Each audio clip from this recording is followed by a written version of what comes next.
હવે પૂર્વ monsoon activity શરૂ થશે. હજુ પણ રાજ્યના ભિન્ન ભિન્ન ભાગોમાં વરસાદ થશે. કેટલાક ભાગમાં હજુ પણ ભારે વરસાદ થશે. તારીખ 12મી સુધી લગભગ ઉત્તર ગુજરાતના કેટલાક ભાગમાં ભારે વરસાદ થવાની શક્યતા રહેશે.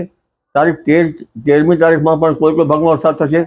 ત્યારબાદ તારીખ 15, 16 ને 17માં ભિન્ન ભિન્ન ભાગોમાં રાજ્યના વરસાદ થશે, જેમાં લગભગ ઉત્તર ગુજરાતના ભાગો, મહેસાણાના ભાગો, જામનગરના ભાગો, કચ્છના ભાગો અને પશ્ચિમ સૌરાષ્ટ્રના ભાગોમાં અને અમરેલીના ભાગોમાં વરસાદ થવાની શક્યતા રહેશે. સુરેન્દ્રનગરના ભાગમાં પણ વરસાદ થવાની શક્યતા રહેશે.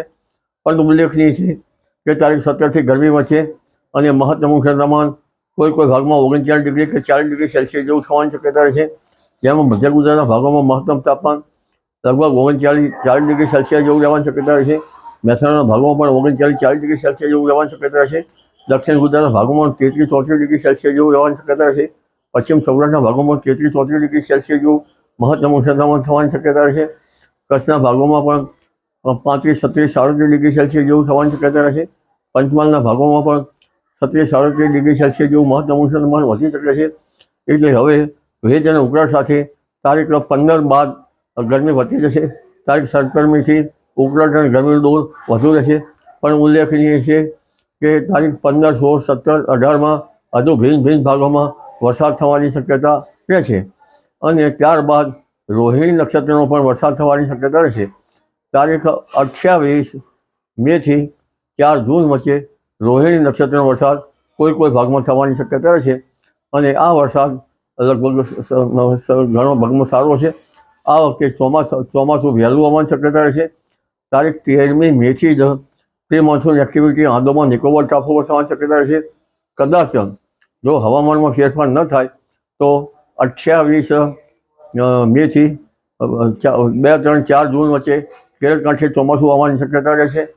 પરંતુ હવે ધીરે ધીરે વરસાદની શક્યતા પણ વધશે અને લગભગ 24-25 મેથી 4 જૂન વચ્ચે અરબ સાગરમાં હલચલ શરૂ થશે.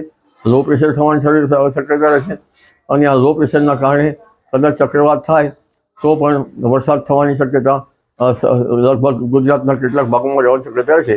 એમાં પશ્ચિમ સૌરાષ્ટ્રના ભાગો, કચ્છના ભાગો અને કેટલાક લગભગ જૂનાગઢ, અમરેલીના ભાગો અને સુરેન્દ્રનગરના ભાગોમાં વરસાદ થવાની શક્યતા રહેશે.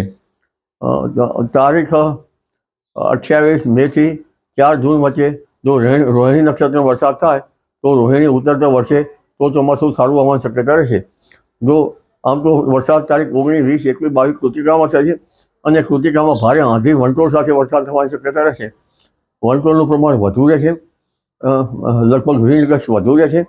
અને બંગાળના ઉપસાગરમાં પણ તારીખ 13, 14, 15 મે બાદ વાવાઝોડાની પ્રક્રિયા શરૂ થઈ જશે અને આ વાવાઝોડા લગભગ બાંગ્લાદેશ ઉપર જવાની શક્યતા રહેશે. જેના ભેજના કારણે, અરબ સાગરના ભેજના કારણે હવે ગુજરાતના ભિન્ન ભિન્ન ભાગોમાં પ્રી મોન્સૂન એક્ટિવિટી શરૂ થવામાં હશે અને લગભગ વરસાદ પણ થશે. જી.